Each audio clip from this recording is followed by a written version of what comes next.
Good afternoon, my friends.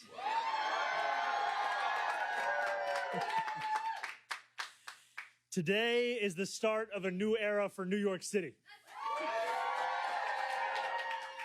It is Inauguration Day. It is also the day that the rent is due. At midnight last night, I swore my oath to become the mayor of New York City. Just a few hours ago, today, I celebrated with tens of thousands of New Yorkers. Many of them left our ceremony to return to houses and apartments that do not feel like homes, where bad landlords do not make repairs, where rents constantly rise, where roaches crawl in the hallways and heat in the chill of winter comes rarely, if ever. These New Yorkers voted for a new day for our city because the past one is clouded by housing insecurity and instability, where they cannot afford a life of dignity in the city that they love. Today, on the first day of this new administration, on the day where so many rent payments are due, we will not wait to deliver action.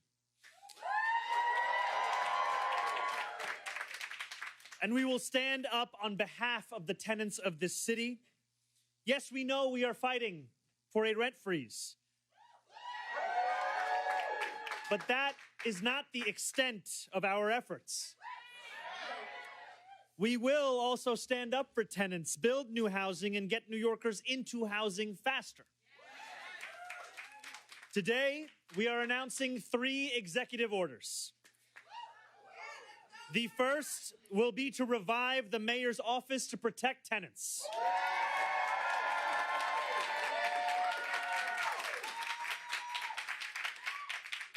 We will not compromise on housing quality.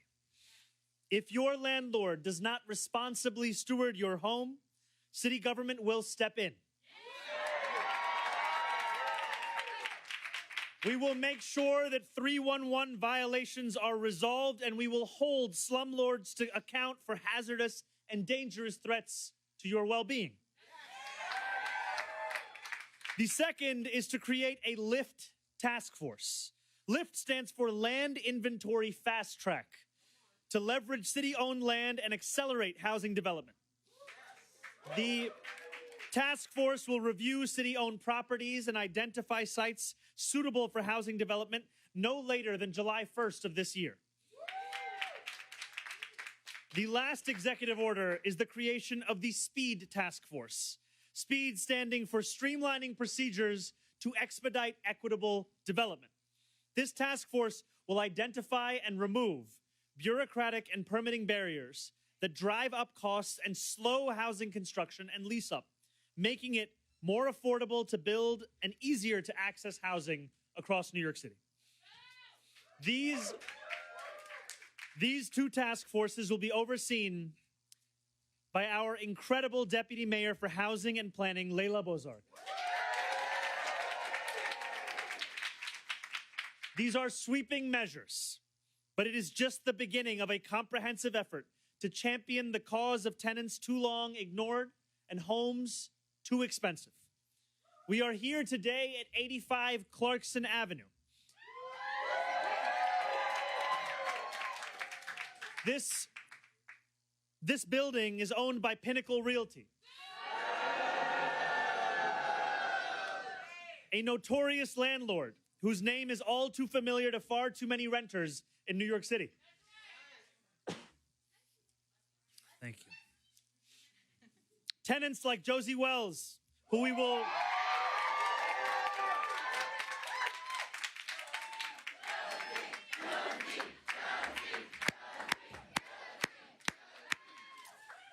hear from shortly, contend with a lack of heat, roaches, and the kind of conditions that no New Yorker should have to live through. This building and 92 others owned by the same landlord are in bankruptcy proceedings. And they are set to be auctioned off to a different landlord, one who ranks number 6 on the worst landlord list in New York City. In those buildings alone, there are more than 5,000 open hazardous violations and 14,000 complaints. This is an untenable situation. So today we are announcing that we will be taking action in the bankruptcy case.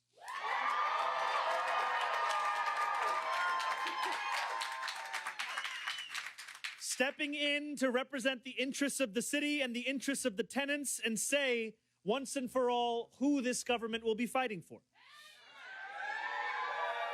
I have directed my nominee for Corporation Counsel, Steve Banks,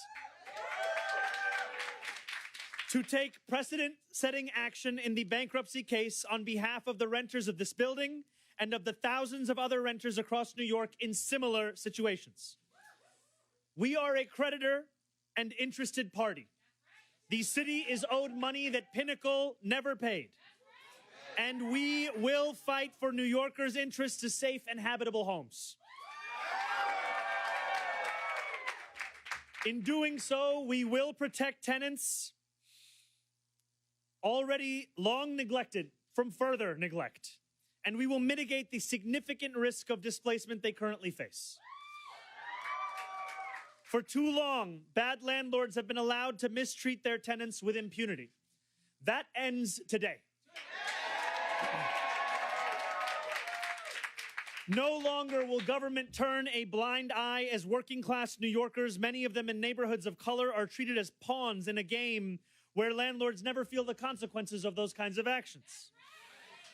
Lastly, but certainly not least, you cannot hold such violations of the law to account unless you have a proven, principled, and tireless fighter at the helm.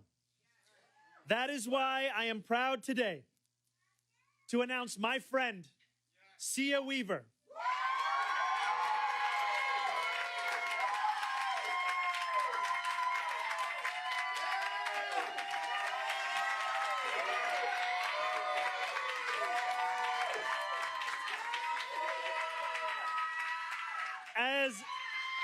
As the director of the newly reinvigorated mayor's office to protect tenants.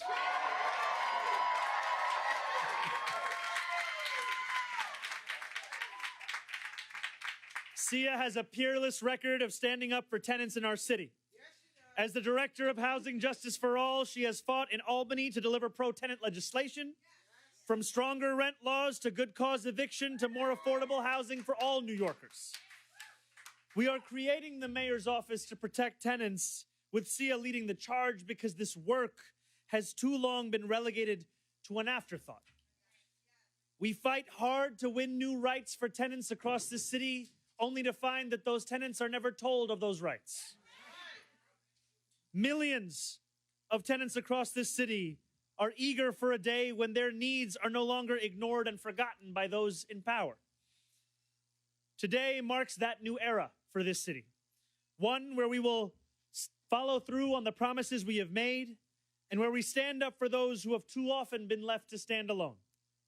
I want to thank every tenant who is joining us today, and I want to thank Sia Weaver for joining in this work.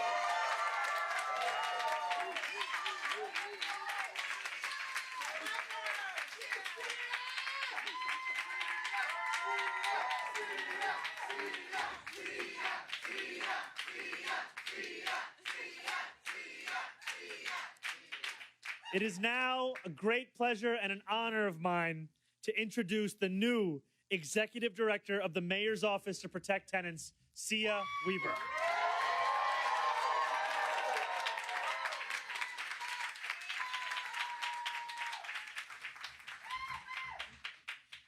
Hi, everybody. Hi. I can't believe we're here. I want to thank Mayor Mamdani. First, it said Mayor-elect Mamdani, but then we got to delete that. For this extraordinary appointment. And I want to thank all the members of the Union of Pinnacle Tenants who came out today, and all the other tenants here in this room who are struggling for self-determination in the face of real uncertainty and fear as these buildings go through bankruptcy. And I am so happy to say with certainty that there's a mayor who is on your side.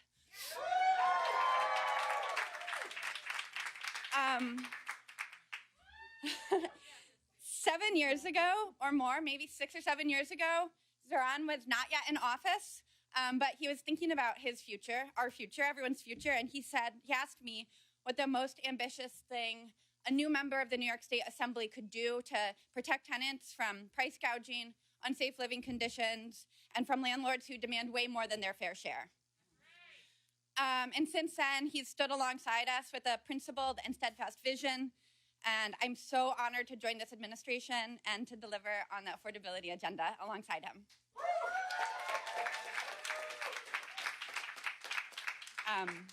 The affordability agenda starts with the rent.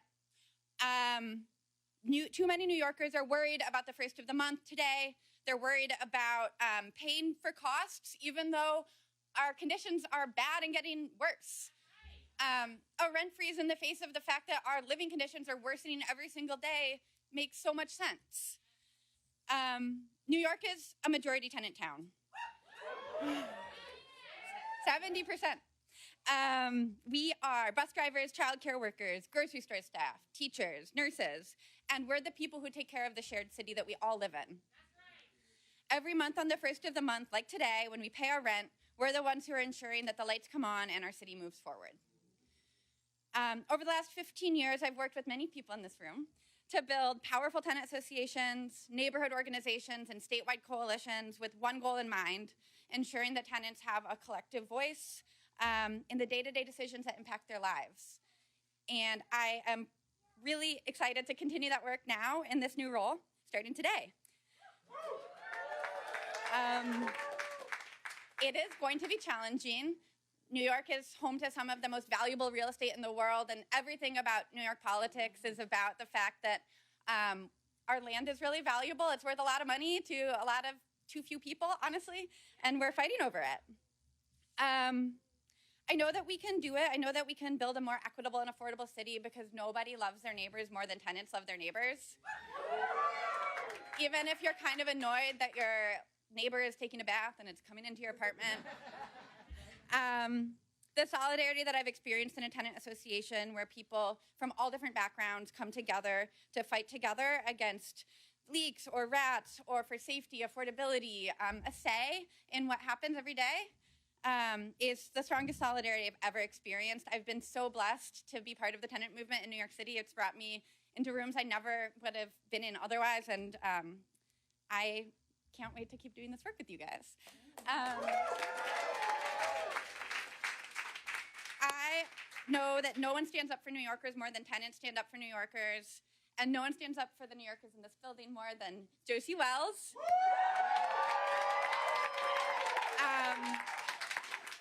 So thank you, Josie, for opening us up into your home today. It sort of turned it into a zoo. But thank you, and I'm going to pass it to you.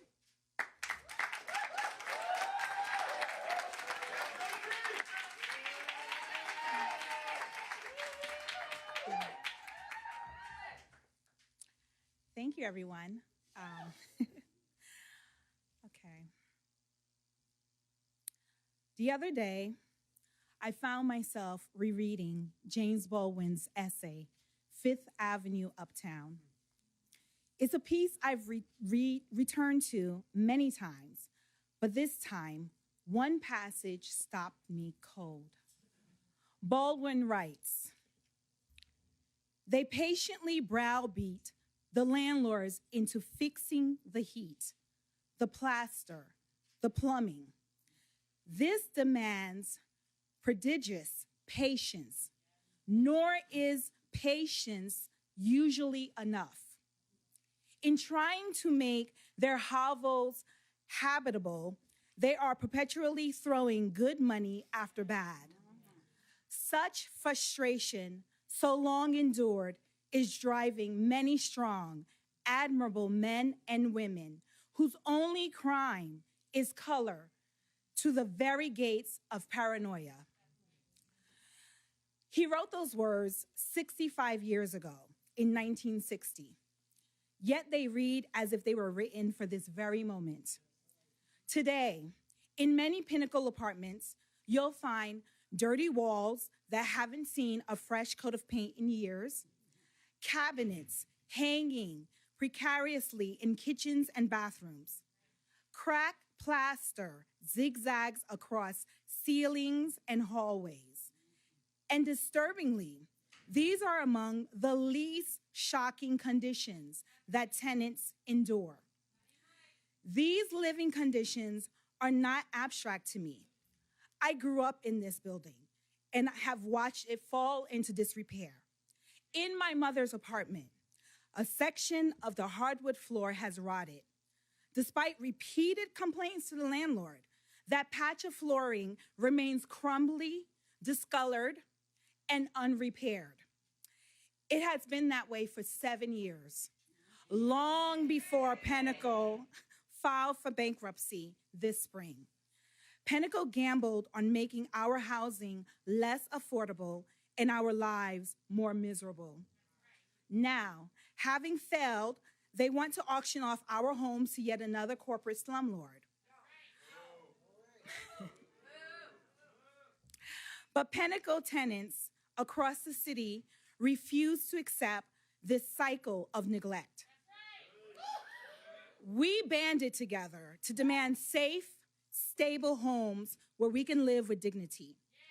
I stand shoulder to shoulder with tenant associations recently formed across more than 50 buildings in Flatbush, Crown Heights, Park Slope, Harlem, Washington Heights, Inwood, Astoria, and Jackson Heights.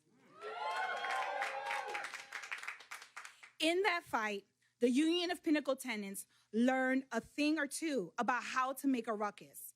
Lessons passed down by the Crown Heights Tenants Union. The grassroots organizing CHTU began 13 years ago has grown into something far larger than anyone could have imagined. That swelling sound became a symphony, and from it emerged the Union of Pinnacle Tenants. And in this orchestra, I found my voice. And I have learned that when you make noise, or as the late, great civil rights activist John Lewis said, when you get in good trouble, some will dismiss it as just that, but others will lean in and listen. That is why the Union of Pinnacle Tenants is deeply honored that one of the very first acts Mayor Mamdani has taken is to visit a Pinnacle building, stand in solidarity with our fight, and announce the creation of the Mayor's Office to Protect Tenants.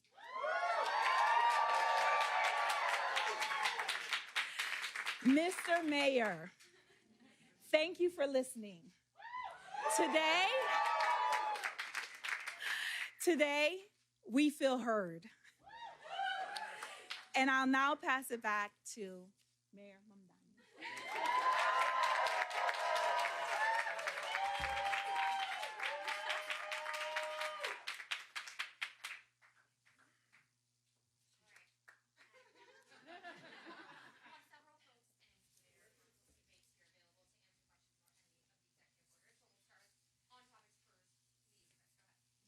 It's about an executive order that you also just announced. You're revoking all executive orders, I understand, that were issued after September 26th, 2024, which was the date of Eric Adams' indictment. I'm wondering, why was that date picked, and what orders in particular issued by Eric Adams after that were problematic to you? We speak about this day as a new era. And in order for us to fulfill the hope that that language engenders, we have to reckon with why so many New Yorkers have turned away from politics over the last few months, the last few years, the last few decades. And that was a date that marked a moment when many New Yorkers decided that politics held nothing for them, but more of the same. And what we are showcasing here in this moment is not only how we will stand alongside the New Yorkers who have been left behind, but also the structures we will create such that New Yorkers in this room and outside of it can know the truth of that commitment. This is an office and an executive director that will be tasked with delivering for these tenants, that will be empowered to deliver for these tenants. And I stand also alongside a state assembly member who has ensured that this work, this struggle, this issue is one that is never lost in the headlines of this city. What were some of the executive orders from Eric Adams issued after September 26th, though, that were especially problematic? One of them, for instance, created his Office of Anti-Semitism to combat anti-Semitism. Was that one you viewed as especially problematic that you wanted to get rid of? In our second executive order, we write about the structure of city government, and that structure also includes the continued incorporation of the Office to Combat Anti-Semitism. That is an issue that we take very seriously and is part of the commitment that we've made to Jewish New Yorkers to not only protect them, but to celebrate and cherish them. What I would say about the executive orders at large that were issued after that date is they are ones that time and time again come up against the interests of working class people and what they need from their mayor. Two questions. First one. Sorry they took you off the press list. That's okay. Two questions. The first one, there was a pretty big tax the rich chant. I know a lot of your supporters like it. The governor doesn't love that phrase. Could you maybe speak to that divide and where that fits among your priorities going forward? You know, I have said over the course of our campaign, and I will now say as the mayor of this city, that the two most straightforward ways to raise revenue, to not only take on the fiscal challenges that we are inheriting, but also to fulfill the affordability agenda that we have been running on, is by raising taxes on the 1% of New Yorkers who make $1 million a year, by an additional 2%, and by raising the state's top corporate tax rate to match that of New Jersey. And in this, we would raise $9 billion. And we put this forward because it is critical in a moment like this to not allow fiscal challenges to become an excuse for austerity, but instead to respond to them with the seriousness they deserve and the ambition that New Yorkers require, such that we not only protect what they have today, but ensure that they have more tomorrow. My second question, is Anthony Miranda going to remain sheriff of New York as your mayor? We haven't made any additional personnel commitments, but as soon as we do, we will share them.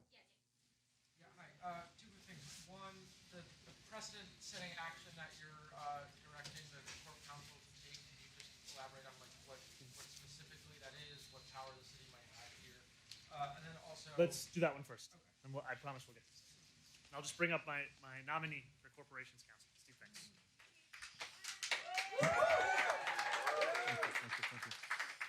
you. I remember the late 1980s and the early 1990s when hundreds of families living in two shelters were in buildings that were tied up in bankruptcy court. And I represented those tenants along with the city of New York, putting forward the city of New York's concerns in the bankruptcy court. And the end result in those two litigations was that those buildings became permanent, affordable, supportive housing. One of them is known as Geffner House on 42nd Street, and the other is the Times Square in Times Square. That kind of creativity resides within the law department, and we will be working with the law department lawyers to do what is in the best interest of New Yorkers in that bankruptcy case. The same as so many years ago, we came up with a pathway forward when people said it was not possible. And then I know you've asked about this, but now that you're officially mayor, we did see Eric Adams take action seemingly to block your core promises of freezing the rent by adding new appointees to the rent guideline board. What is the plan there at this point? Are you concerned it's going to affect this core promise of yours in year one? I continue to be confident that the Rent Guidelines Board will assess the landscape for tenants of rent-stabilized units across the city and find that they are in dire need of relief. What we have seen in the last year is that they found that while the profits of landlords of rent-stabilized units went up by 12%, the median household income for those same tenants was $60,000 a year. And what we are speaking about is a reflection of what we have already seen, and I continue to be confident in that board. Go back to Mr. Banks. Could you just say you're going to intervene in this bankruptcy? What are you going to specifically ask the court? What is the purpose of this intervention? Beyond, I know the goal is for the interest of the tenant. What specifically are you going to do in furtherance of that goal if you get to intervene? First of all, the city of New York is already in the bankruptcy proceeding because the city of New York is a creditor. There's substantial fines and tax issues that are outstanding. And look, elections matter. And the position that the city has taken, the mayor has directed me to take another look at it. And I have confidence with the creative lawyers, as I said before, in the law department, that we'll come up with a way to not only address the financial needs of the city in terms of the collection of property taxes and the fines, but also so that the path forward with the tenants is one in which they can live in buildings that have appropriate conditions.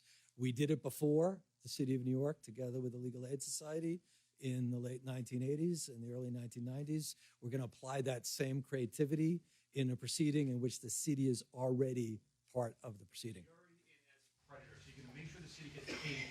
Again, I just didn't hear a specific thing of what you want to do for the tenants here. Are you going to keep them in the building if it gets bought? I mean, something concrete. What are you asking the court here? Let me be clear. I have been a lawyer for 44 years, 45 years, I guess, at this point. I have always wanted to confer with my clients, the deputy mayor, the person who was just appointed as head of this terrific office. She's just been appointed a few minutes ago. I want to understand very clearly what they would like us to say in the court. And then as good lawyers, the law department will move forward with what they would like us to do. But I think it is a very important moment now, today, for the city of New York to say, we're going to be in that proceeding in a way in which the path forward is not simply trying to address the city's interests, but the city's interests are also bound up with the tenants' interests. Just before you go, I'm just going to add one thing, which I think Steve alludes to, which is that the city of New York has not lacked for tools or tactics. The city of New York has lacked for intent. And that is what we are changing today. Mr. Mayor, Anthony Carlo with WABC. Just want to ask you about the LIFT task force that you talked about, leveraging city-owned land for housing development. Can you just elaborate on how this is specifically different from some ambitious plans we've seen in previous administrations to build affordable housing? So the last administration had a similar executive order that expired in December. So in this example, we're going to be looking, or with this task force, we're going to be taking an even deeper look, especially for sites that aren't clearly available for housing right now. So they may already have other city facilities on them, other public facilities, or even private facilities that we're in contract for. So it's about trying to find new opportunities for housing, doing a deeper dive into the entire city's inventory, not just the inventory of the housing department or the Economic Development Corporation, the traditional agencies that produce housing. We're going to look at all city facilities and try to identify more sites that could be used for housing. Examples of some certain facilities that you might convert into housing? Well, where we did the announcement a couple weeks ago when I was appointed, that's the type of facility we might look for. That was a sanitation garage that we found a new site for. That's the type of example where instead of putting new capital dollars into fixing that sanitation garage, it was actually identified as an appropriate site for housing. So we put money into creating a new sanitation facility to clear the site in order for housing to be built. So that's the type of thing we'll be looking for. Thank you. All right, now the mayor is going to sign our executive orders.